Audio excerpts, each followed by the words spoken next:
오늘 우리에게 주신 하나님의 말씀은 신약성경 마태복음 5장 13절에서 20절의 말씀입니다. 자리에서 일어나셔서 한 절씩 교독하겠습니다. 마지막 절은 함께 읽겠습니다. 제가 먼저 받들어 읽겠습니다. 너희는 세상의 소금이니 소금이 만일 그 맛을 잃으면 무엇으로 짜게 하리요? 후에는 아무 쓸데없어 다만 밖에 버려져 사람들에게 밟힐 뿐이니라.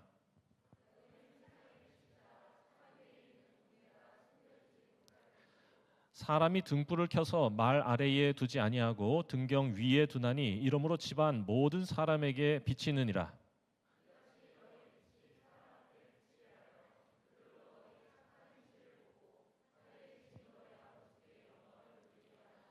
내가 율법이나 선지자를 폐하러 온 줄로 생각하지 말라. 폐하러 온 것이 아니요 완전하게 하려 함이라.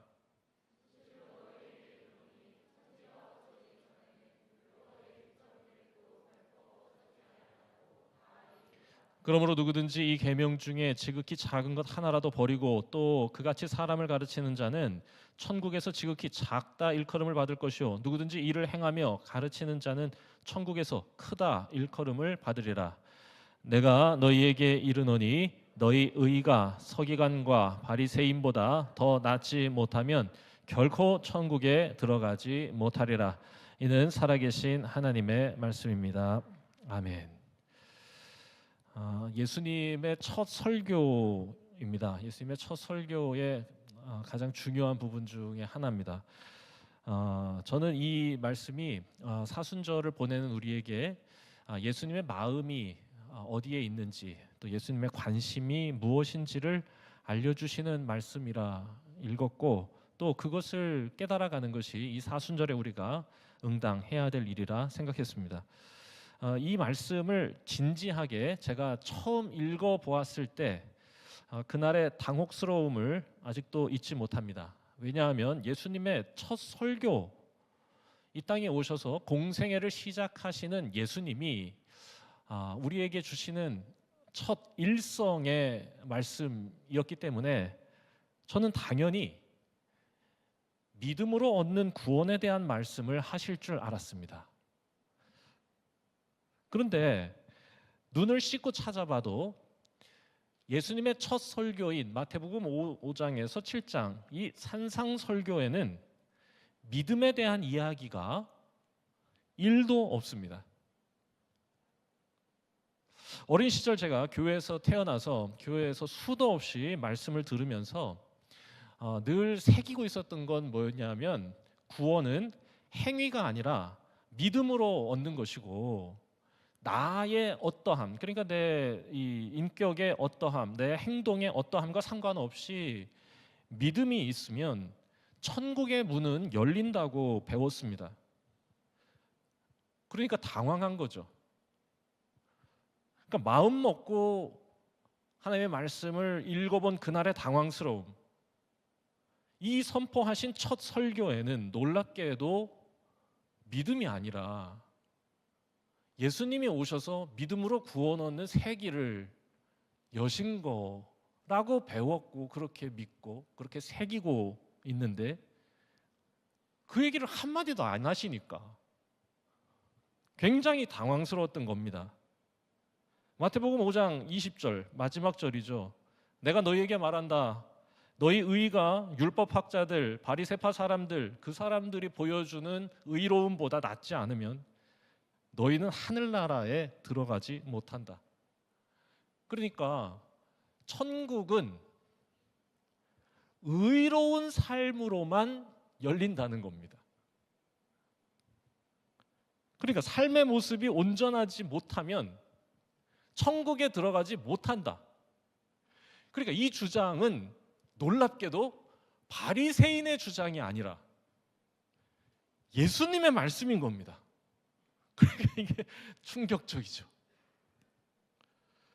솔직히 우리는 참 오랫동안 이 사실에 대해서 너무 간과해 온 것이 사실이라고 생각합니다. 로마서에서 하나님이 우리에게 주신, 바울을 통해 주신 믿음으로 얻는 구원에 너무 심취한 나머지, 과도하게 심취한 나머지 예수님께서 말씀하시는 이 거룩한 삶, 의로운 행위에 대한 무서운 경고는 피하려고 한 것은 아니었을까 생각이 드는 부분이죠.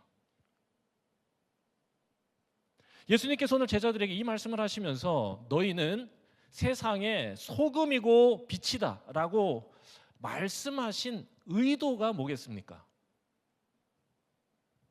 삶이 온전해야 한다는 것이죠. 여러 가지 해석을 할 수 있겠습니다만, 그러니까 이 너희는 소금이고 너희는 빛이다 라고 하는 것에 대해서 다양한 해석과 설명이 가능합니다. 그런데 중요한 건 우리의 해석, 우리의 생각이 아니라 예수님이 이것을 어떻게 결론 지어 주시느냐 아니겠습니까? 오늘 말씀에 결론을 주세요. 16절, 그들이 너희의 착한 행실을 보고 하늘에 계신 너희 아버지께 영광을 돌리게 해라. 그러니까 소금이고 빛이다. 그러면서 그 뒤에 뭐라고 하시냐? 너희 행실을 보고 온 세상이 그렇게 해가지고 하나님께 영광을 돌리게 해라. 착한 행동으로 맛을, 착한 행실로 빛을 발해라. 소금의 역할, 빛의 역할 다 해라. 이거는 한글을 읽을 수 있는 사람이라면 당연히 이해할 수 있는 것이죠. 세상에 뿌려져 세상이 만나게 하는, 세상에 비춰져 세상을 빛나게 하는 존재로 살아가라. 자, 그리고 여기에 이어서 예수님의 아주 엄격한 경고가 잇따릅니다. 혹시라도 지금 딴 생각할까 봐 예수님이 경고를 하시는데, 우리가 갖고 있던 이 행위에 대한 아니한 생각의 정면으로 아니야 라고 얘기하시는 부분이 5장 17절, 내가 율법이나 예언자들의 말을 폐하러 온 줄 생각지 마라. 저는 이 말씀을 읽는데 믿음으로 구원을 얻는다는 것이 행위가 필요 없다고 너 안이하게 생각하고 있으면 경고라고 말씀하시는 것 같은 거예요. 오히려 폐하러 온 것이 아니라 완성하러 왔다. 착각하지 마. 나는 율법을 무효화하러 온 것이 아니야. 행위가 필요 없다고 말하는 건 더욱 아니야. 믿음으로 구원을 얻는다는 게 선한 행실을 갖지 못하는 우리에게 주시는 면죄부는 절대로 아니라고 말씀하시는 겁니다. 도리어 내가 온 그 율법을 완성하려는 것이다. 어떻게? 믿음의 힘으로입니다.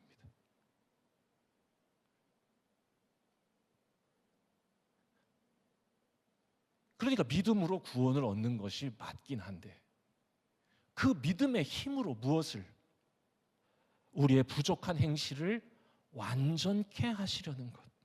이게 주님의 마음이고 주님의 소원이라는 거죠. 그러니까 결국 주님의 관심은 어디에 있는 거냐? 우리 행실에 있어요. 제가 즐겨 쓰던 단어인 사람됨에 있습니다. 사람됨으로. 1년 전 우리 송 목사님이 인간미라는 새로운 단어, 다 같은 말, 온전한 사람. 그러니까 주님의 관심은 우리가 어떤 사람으로 사는가에 있는 거죠. 그리스도를 닮아서. 저는 어렸을 때 하나님께서는 제가 예배드리고 말씀 보고 기도하고 찬양하는, 내가 하나님을 위해, 하나님을 향해 무언가를 하는 것에만 관심이 있다고 생각했습니다. 그렇게 듣고 배웠습니다. 저는 부흥회를 하면 항상 제일 앞자리에서, 지금도 전 제일 앞자리에서 예배를 하죠. 제일 앞자리에서 눈 동그랗게 뜨고 엄청 말씀 듣길 재밌어 하던 사람이에요. 근데 그때마다 부흥사 목사님이 오셔서 항상 뭐라고 가르쳐 주셨냐? 예배 드려야 된다. 헌금 생활 잘해야 한다. 기도 시간 늘려라. 순종해라. 이렇게 가르쳐 주셨어요. 그게 전 틀렸다고 생각 안 해요. 그런데 오늘 우리가 읽은 말씀은 그것과는 다른 얘기를 하는 겁니다. 저는 하나님의 관심이 이러한 종교 생활에 있다고 생각했지만 오늘 말씀은 무슨 얘기냐? 이게 필요 없다는 게 아니에요. 이거 폐하러 온 게 아니라고 그러시니까. 그것이 목적이 아니라 그것의 목적이 있다고 말씀하시는 거죠. 예배의 목적, 기도의 목적, 찬양의 목적이 있다고 알려주시는 겁니다. 주님의 관심은 우리가 종교인이 되는 것에 있지 않고 교양인이 되는 것에 있다. 좀 과격합니다. 매우 과격한 표현입니다. 인정합니다. 그런데 가만 들여다보면 그렇지 않아요? 성도를, 종교 생활 열심히 하는 사람을 성도라 합니까? 아니요. 그리스도를 닮아 그 아름다운 인격을 위해 믿음으로 말미암아 변화받은 자를 성도라 합니다. 그런 사람을 그리스도인이다, 그리스도를 닮은 자다라고 불렀던 겁니다. 그러니까 우리에게 있어서도 교회에서 신앙생활하는 건 목적이 아니라 과정인 거예요. 무엇을 위한? 그 아름다운 인격에 다다르기 위한 과정입니다. 일주일에 하루, 주일, 하나님을 위한 날로 구별하는 것, 내 삶의 주인이 누구신지를 유일하게 드러낼 수 있는 시간,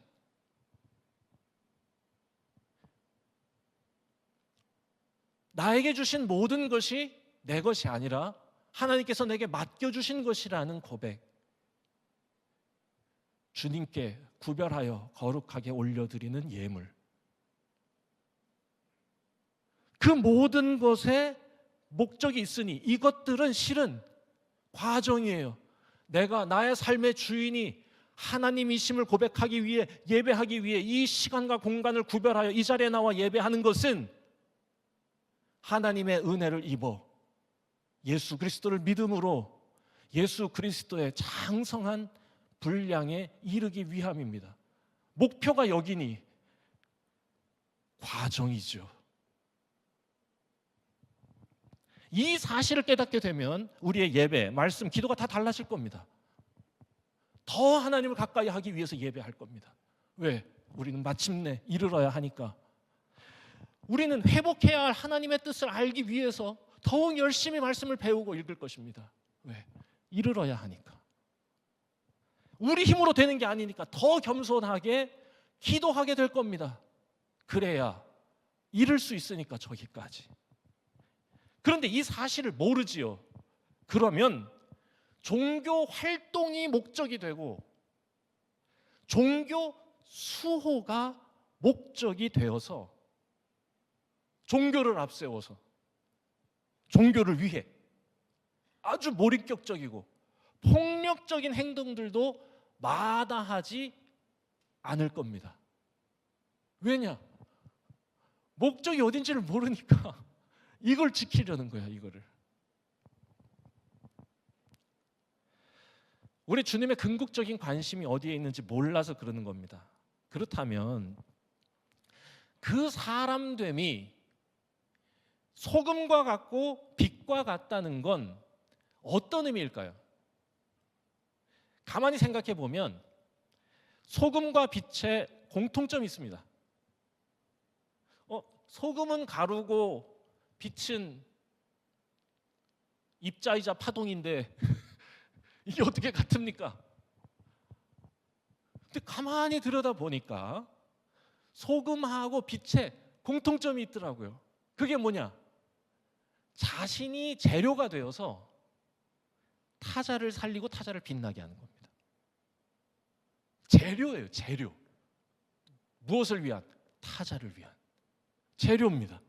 그러니까 주님이 우리에게 원하시는 사람됨이란 그런 것이죠. 그러니까 주님께서 우리에게 소금의 역할을, 빛의 역할을 하라. 너 자신이 죄송합니다. 갑자기 사투리가 나와 버렸어요.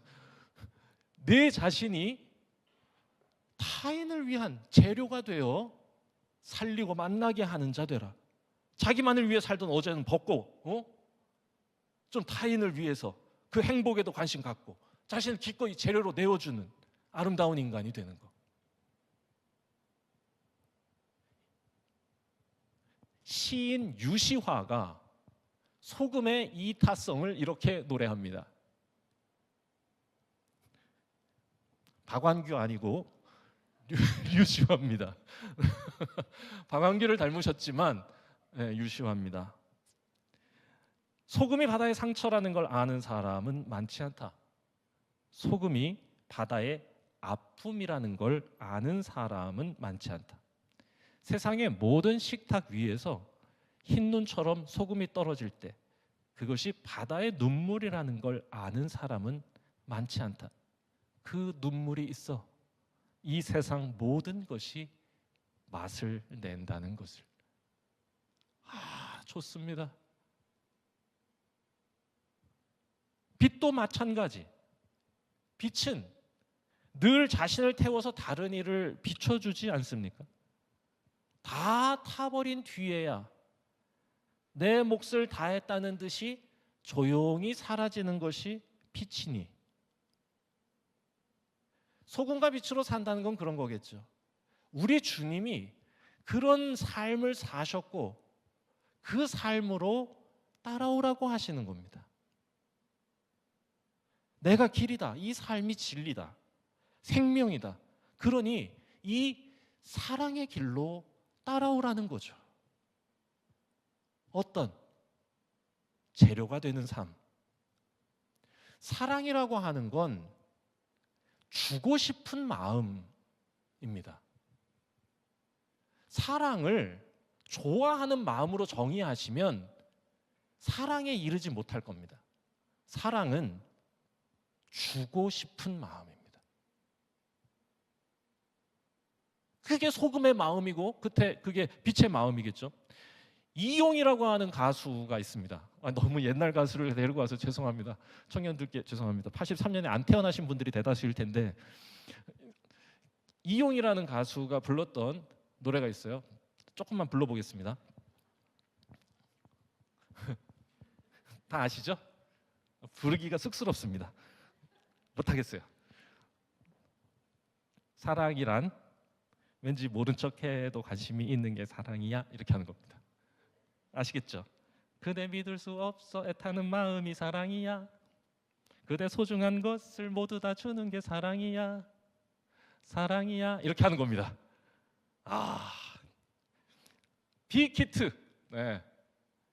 사랑이란 그대 소중한 것을 모두 다 주는 게 사랑. 그렇죠. 사랑은 주고 싶은 마음. 예수님은 우리에게 그렇게 말씀하시는 겁니다. 너희는 소금이고 빛이다.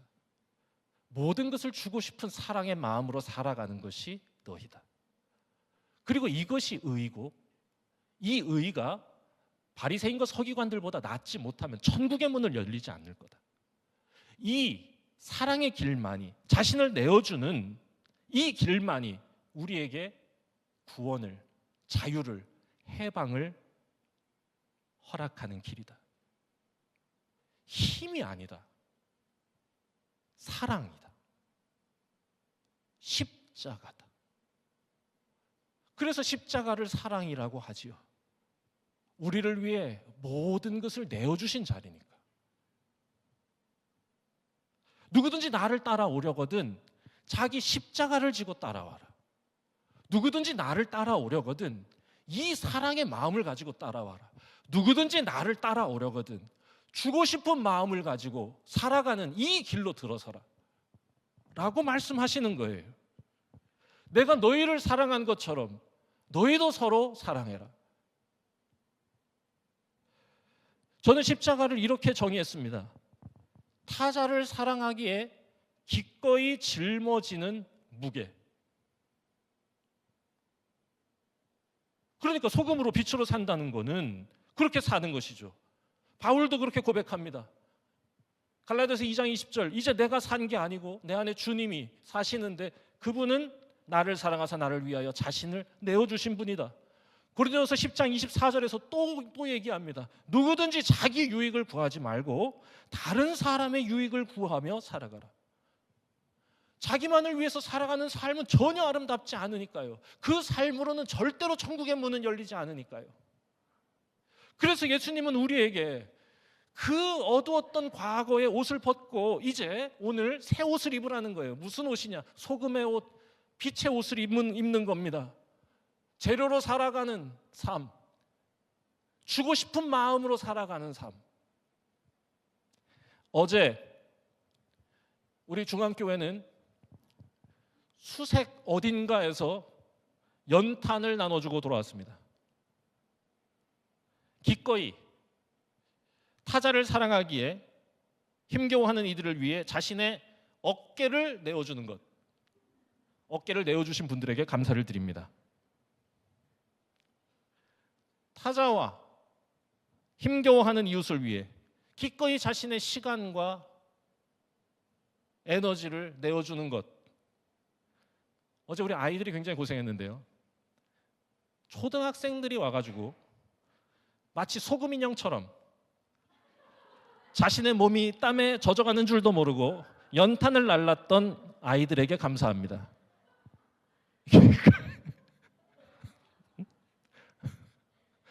노동을 마치고 한 모금 음료수를 마시는 빛과 소금의 삶은 이런 것이다. 기꺼이 그만 보여주세요. 기꺼이 힘겨운 이웃의 친구가 되어준 모든 이들에게 감사를 드립니다. 전에 제가 소개했던 또 표현입니다. 한 번 더 기억하고 싶어서 김창옥이 친구의 정의를 이렇게 내리죠. 친구의 짐을 자기의 등에 짊어진 사람. 소금으로 빛으로 사는 건 그런 겁니다. 예수님은 늘 항상 한결같이 이 삶으로 우리를 오라고 부르시는 거였습니다. 예배드리는 삶 아니요. 예배를 통하여 그 삶으로 부르시는 거죠. 그 삶으로 가기 위해선 예배가 있어야 하기에 예배로 부르시는 거죠. 그 삶으로 가려면 믿음이 있어야 하기에 믿음으로 우리를 부르시는 것이지요. 우리가 소금과 빛으로 살고 재료가 되어 산다고 하는 건 나의 성공, 나의 행복은 다 포기하고 오직 타자를 위해서 자신을 버리는 걸 말하는 건 아닐 겁니다.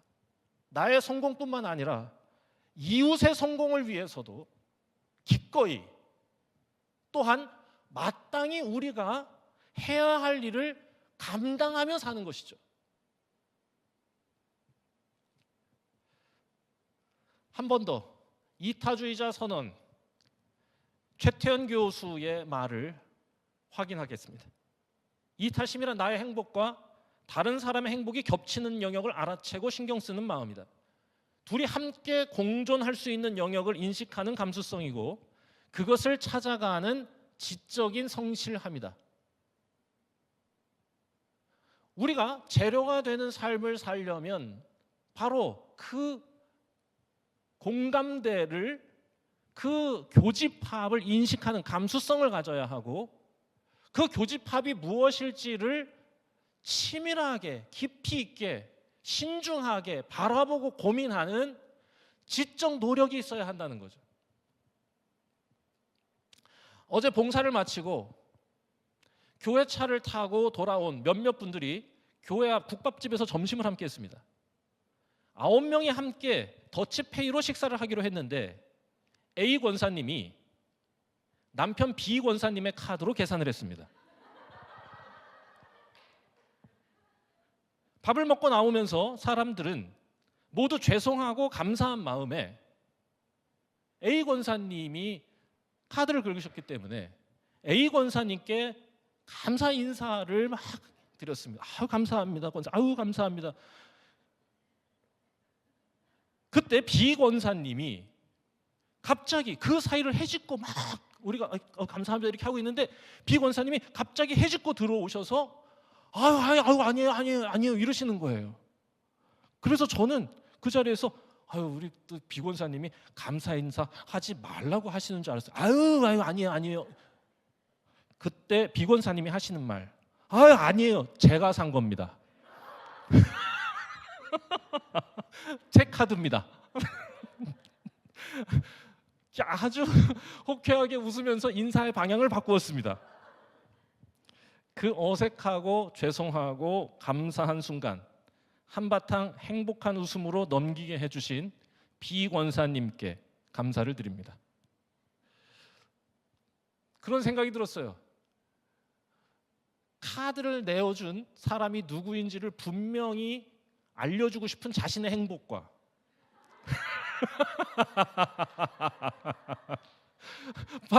밥을 얻어먹은 이들의 행복이 겹치는 지점이죠. 그리고 그것을 아주 유머러스하게 넘겨주시는 그 마음, 그 기지와 유머의 경의를 표합니다. 여러분, 예수님께서 우리에게 요구하시는 소금과 빛으로 살아가는 일, 십자가의 길도 완전히 나는 없고 100% 이타적인 삶은 아닙니다. 이웃을 내 몸같이 나를 사랑하는 것처럼 남도 사랑하는 것. 하나님의 은혜로 나의 삶이 채워지듯 다른 이의 삶도 그 은혜로 풍성하기를 바라는 마음. 그리고 그것을 위해 기꺼이 내 자신을 재료가 되어 주고 싶은 마음. 이 삶이 정말로 예수님께서 이 땅에 오셔서 우리에게 보여주시고 싶으셨던, 우리에게 따라오라고 하시는 그 위대하고 영광스러운 생명의 길입니다. 말씀을 정리하겠습니다. 오늘 우리에게 주신 이 말씀은, 과학은 인간의 편의를 극단적으로 추구하고, 정치는 힘으로 뭐든 할 수 있다고 교만해진, 많은 사람들의 생각은 이익 추구의 자유를 무제한적으로 허용해주는 이 시대에 인간다움이란 무엇인가? 라는 질문을 던지게 하는 거죠. 거기에 예수님이 답하시는 겁니다. 소금으로 사는 거다. 빛으로 사는 거다. 타인에 대한 깊은 공감이 회복되고 더불어 함께 사랑하며 살아가는 세상을 위해 기꺼이 네 자신을 헌신하는 존재가 되어 살아가는 일이다. 여러분, 쉽지 않은 일이죠. 그래서 우리에게 믿음을 주셨고, 그래서 우리와 동행해 주시는 것이죠. 우리는 무엇을 해야 할지 몰라서 하지 못하는 게 아닙니다. 이렇게 살아야 한다는 걸 알지만 실은 그럴 능력이 없어서 애써 모른 척하며 등 돌리며 살아갈 뿐입니다. 여러분, 그래서 기도하는 겁니다. 주님, 은혜를 주십시오.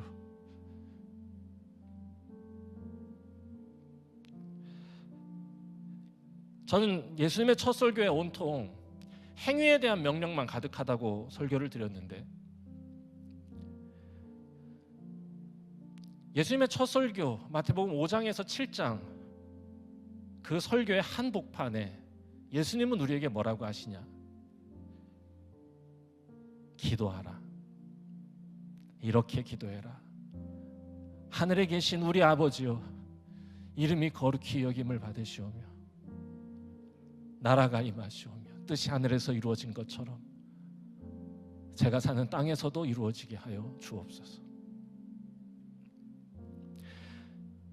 예수님의 첫 설교를 가장 닮은 바울의 편지가 야고보서입니다.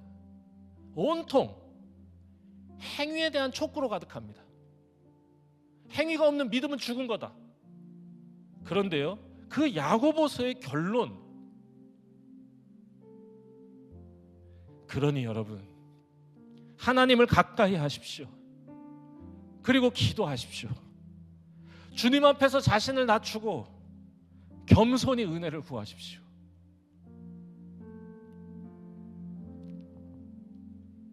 오늘 이렇게 기도하면 좋겠습니다.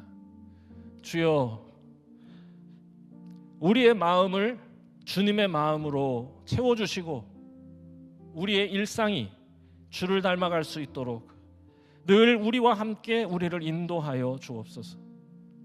그리하여 세상이 주님을 알도록 그 진리의 길, 생명의 길에 함께 서도록 우리에게 은총을 베풀어 주옵소서. 우리 함께 찬양하고 기도하겠습니다.